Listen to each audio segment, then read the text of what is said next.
अजित पवारांच्या निधनादिवशीच 75 शाळांना अल्पसंख्याक दर्जाचं प्रमाणपत्र दिल्याच्या निर्णयाला स्थगिती, घटनेची उच्चस्तरीय चौकशी करून दोषींवर कारवाई करा, मुख्यमंत्री फडणवीसांचे आदेश, TV9 मराठीच्या बातमीची दखल। अजित पवारांच्या निधनानंतर एनसीपीच्या आमदारांना भविष्याची चिंता, अनेक आमदार पवारांच्या राष्ट्रवादीच्या संपर्कात, काही आमदारांनी सुप्रिया सुळेंची भेट घेतली, सूत्रांची माहिती।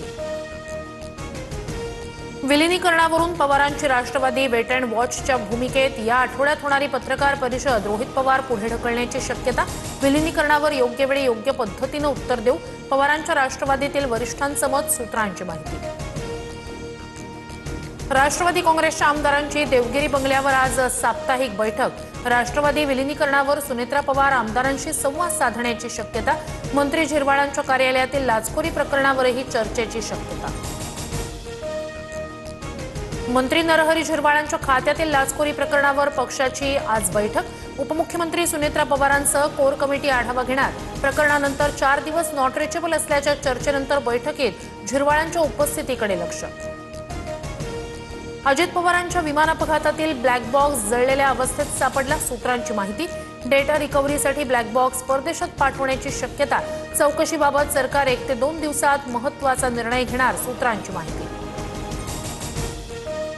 अजित पवारांच्या अपघाताचा खासगी गुप्तहेर संस्थेकडून तपास होण्याची शक्यता, दिल्ली दौऱ्यात रोहित पवारांकडून 2 खासगी गुप्तहेर संस्थांची भेट, DGCAनं लवकरात लवकर प्राथमिक चौकशी अहवाल देण्याची मागणी।